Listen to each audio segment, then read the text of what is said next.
Hey everybody, and welcome back to Kerbal Space Program RP-0. We are starting out here in orbit of Mars with our Harmonia Resupply. I think this is a Bravo pod, because it carries mostly fuel, and this one has our docking adapters, which was made it kind of mission-critical equipment. Well, we'll get to more on that later. Currently we are adjusting our relative inclination down to match Harmonia's target orbit. We're just a few degrees off, which is not too terrible, and the high apoapsis made it pretty easy, or rather relatively cheap to correct said relative inclination. We did just want to re-angle a little bit there, get our solar panels a little bit more into the wind so that we could actually get a net positive on our charge. We have that one 1 meter core that does like 150 tons. It is quite power hungry, and being further away from the sun, even these larger solar panels will barely keep it fed, but they generally do a pretty good job. We also have a massive battery on this thing, which is awesome for just this very reason. Took a couple of trials to get that right. Anyway, we're able to get our relative inclination down to about 0.12, which is actually above the margin of error that I would like. Really below 0.1, I think is workable.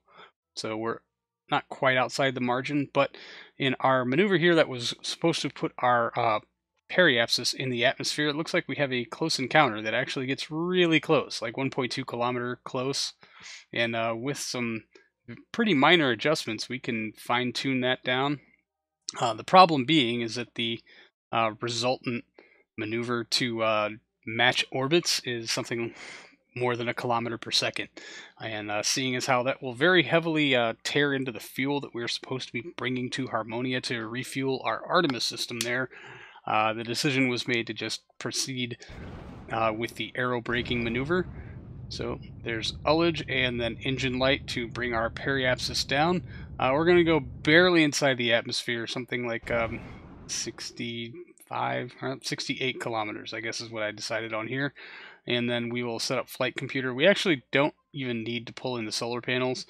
I was just a little worried. It's been a good long while since I did this, and I thought, yeah, let's just play it safe for now, but we'll make this pass and then determine from there that retracting of panels and pulling in of comms equipment at a 60 plus kilometer altitude is not really necessary. Not a whole lot of atmosphere up there to do us any actual damage. And plus we want to keep our solar panels out and into the wind as much as we can to keep that very power hungry computer core fed, which turns out to be a much bigger ordeal than I really thought it would. So here's our first aero brake pass. We're below the 100 kilometer mark, so the cloud shine disappears and we can actually see the surface. Not nearly as screamingly low as our braking maneuver, but again, it doesn't have to be. And a nice slow reduction there on our apoapsis, which is exactly what we want to see. We want it to be nice, slow, even, and controlled. Now on our way back up and almost clear the atmosphere. There it is. So we can go back into non-physics warp, let our retracted panels deploy, our comms reestablish their uplink, radioing back to us that everything has gone perfectly with the first braking pass. We will be leaving the panels and the comms open for every subsequent pass after this, quickly warping around without correction of any of our attitudes. We'll just dive right into the atmosphere. That wobble, completely intentional. We've actually locked the fuel tanks because we don't need the thrusters trying to argue with this kind of thing. All that wiggling does is help slow us down some more. That's the force of what little atmosphere we have here, bouncing the spacecraft around a little bit and I don't know, slowing us down. Anyway, there we're going to be about 10 more of these passes, which I will not bother you with. We'll just skip right ahead to the meat and bones of it, which is our rendezvous. So we've got our node set up here to match orbits. There was probably 2 other maneuvers, one to put us on this, one to correct a little more inclination, and then one to put us on this course, totaling, I don't know, a little less than 100 meters per second total, which is not the greatest efficiency-wise, but, this is still just the bottom tank unlocked. All of our cargo fuel is still locked, and we haven't even touched in on it yet. And even though this is sped up footage, here's our very long signal pause indicating that we are within render range of Harmonia Station. Still trying to zero out some of that relative velocity while monitoring our separation at closest approach.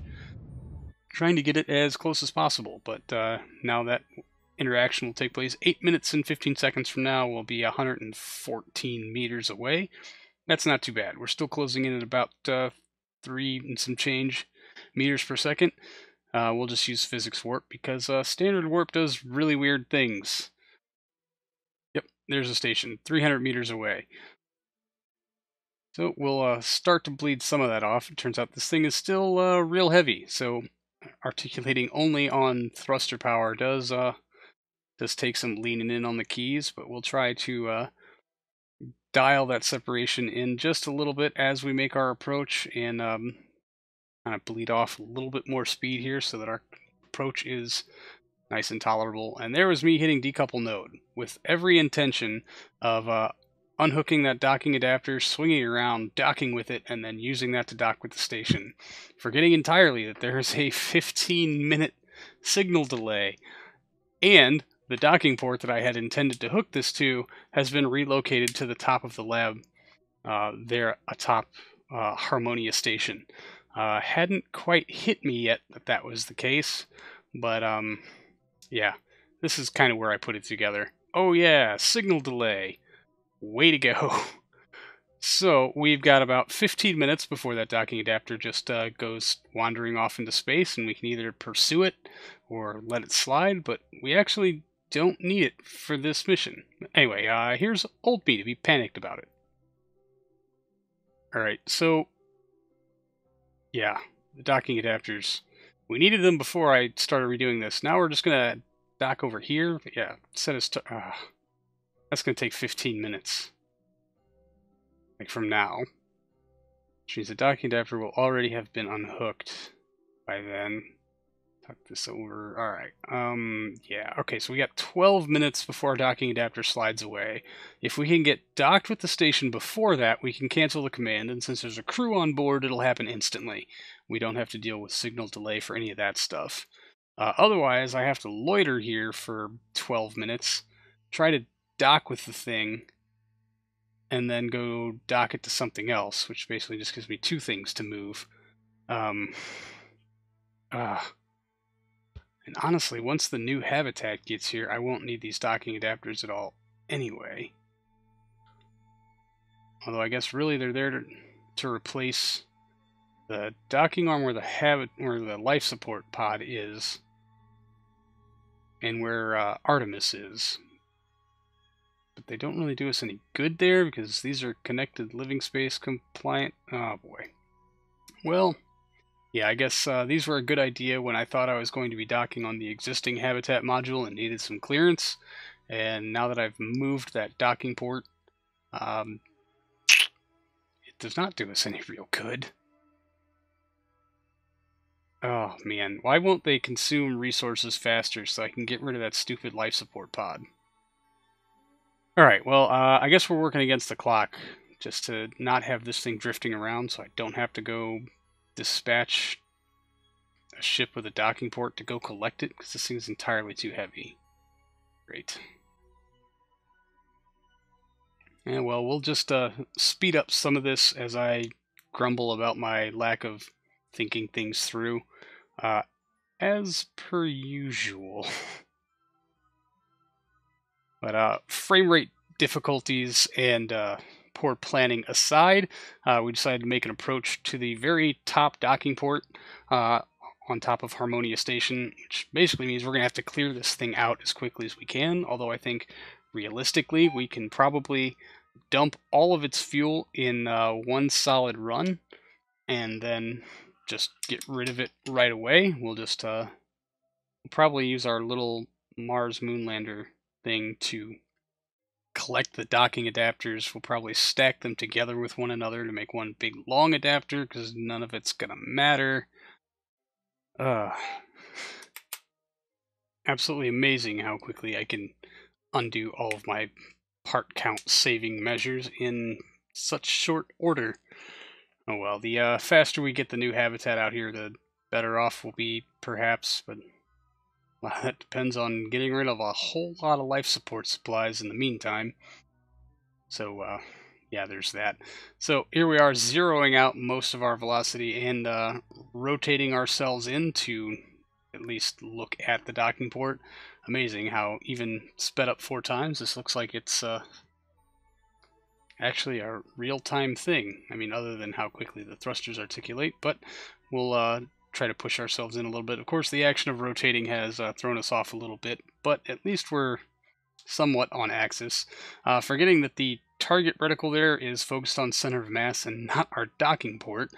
Our counter down to about 7 minutes, so really we've got one pass to try to get this right, or we're going to lose a useless docking adapter for absolutely no reason whatsoever. So anyway, here's old me, who is probably a little too stressed.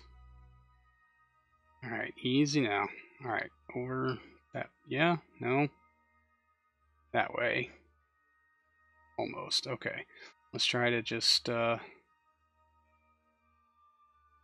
target indicator's not quite right, is it? Might be close enough. Bring it in. No. Oh no, I'm off, not the reticle. Good job. Alright. Gently now. 6 minutes on the clock, so we might get a second attempt at this if I really, really, really screw it up. Like this.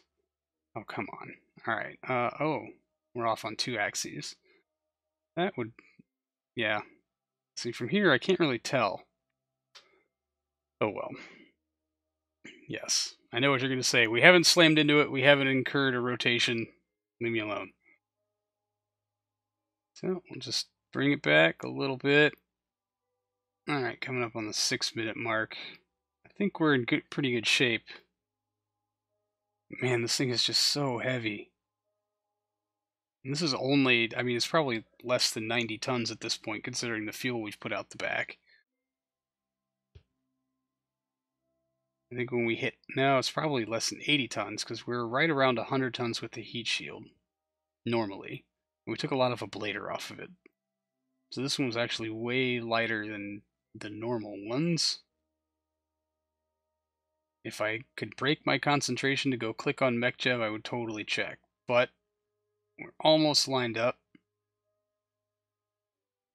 Balance isn't too bad. Alright, bring it home. Let's use this drift. Alright. Yeah, just a little bit off angle, but I think magnets, maybe? A little bit of roll. Not roll. Yeah. There's a little nudge. Don't let it walk away from you. 5 minutes, 35 seconds. Come on. Easy now. Okay. Docked. Yes. And with, you know, like 5.5 minutes on the clock, that's not too bad. That's a pretty quick docking for me. So we need to reset the flight computer. And, oh, alright. No commands on register, so hopefully this thing won't go spinning off into space. That'd be good. Alright, well, that worked out pretty well. Hey, your fuel supplies are here, everybody. Don't worry, it looks like you can come home on schedule after all. So we'll start by topping off our main tank here at the Artemis. And there's absolutely no reason to show you refueling in real time. It takes entirely too long, but I do have to say that I'm extraordinarily happy with the capacities on this thing. Main tank of Artemis was being my primary concern. Yeah, that was like about less than 2/3 of the available fuel. We've got our butt of that said main tank, which basically accommodates, or is 3/4 of the fuel load there. And we do have, of course, the reserve tank at the front of the habitat, and we can even top that off to its entirety and still have over 6,000 liters of Aerozine still on hand in this refueler, plus what's still in its own fuel supply. We have one fuel tank here, Everything else on this thing should be topped off with fuel because I locked it, didn't want to use it before. It does bring a little backup life support also, which, you know, we probably don't actually need, considering we've been running on one life support pod for like 3 years now. I think there's enough in here to top off this craft as well, but I will honestly get to that later. It was taking too long and I had some other stuff to get to, so I'll instead just dump a bunch in here and still realize I've got more left over. But anyway, no point in going through all of that here. I've kept you here long enough. Thank you so much for hanging out, everybody. I really do appreciate it, and I will see all of you in the next one. So until then, see you later.